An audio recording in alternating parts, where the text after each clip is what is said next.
what's the biggest mistake you think you've made in real estate? What do you think is your biggest mistake that you? Asking me to get my license. See, and I was going to say that'd be more of a domestic issue than it is real estate. And I was going to say not making him get his license soon enough. Y'all really are completely opposite. Yeah, polar opposite. So I would say the biggest mistake I made was when I was pregnant with Jackson, and I had a choice to push real estate full time, or I was kind of doing some work for a landscaping company and some other stuff right before I had Jax. And I should have pushed my real estate business more at that time instead of getting the guaranteed paycheck. Yeah. And then, when I went back into the apartment industry, I probably shouldn't have. I should have just stayed out and focused on real estate. Should have got started sooner. Yeah. And so, wow, y'all both actually could agree on that. Well, and he feels the same. I know he feels the same way too about that time frame, that I should have focused more on my real estate than. I didn't like the situation she was putting herself in. Yeah. Hindsight's 20/20. I mean, yeah. What's your favorite? What is y'all's favorite tool? Your most utilized tool for this business? You have one besides your phone. Phone don't count. Everybody's got to have a phone. I'm going to say with the multiple listings or the MLS, I love playing and digging in that. Just, okay. It is. I mean, it's fascinating to him and it's tedious to me.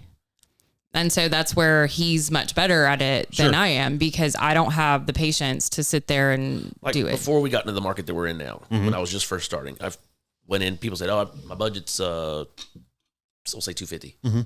Budget's 250. I want to find me a 250 house. Well, at the time, I said, let's go up to about 255, 260, because there's some negotiation room there. Sure. Well, I didn't think about that. It was just one of those things that, you have all these tools and knobs. Well, let's tweak them a little bit. Let's see what we can get out of it. But it's funny because now if you have a 250 as your max, you're setting at 230. You're setting the limit at 230, 240, because you have to have the room to go over. Right. So it's a completely different market. What would you say your favorite tool is for this business?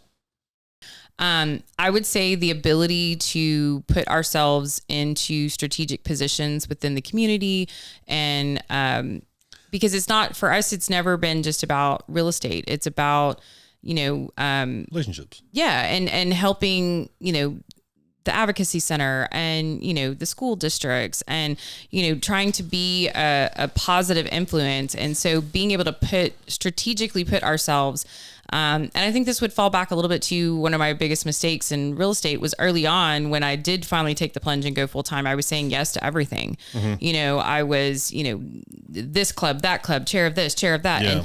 And then you had to figure out that balance, because now some of that was taking away from our business, and it wasn't benefiting our business. And not that you do those things to benefit your business, because that's not why you do them specifically, but it is about strategically putting yourself in the right positions in front of people at the right times, when they're making that decision to buy that house or print that banner or whatever. So I think that the ability to have gotten better at finding those scenarios.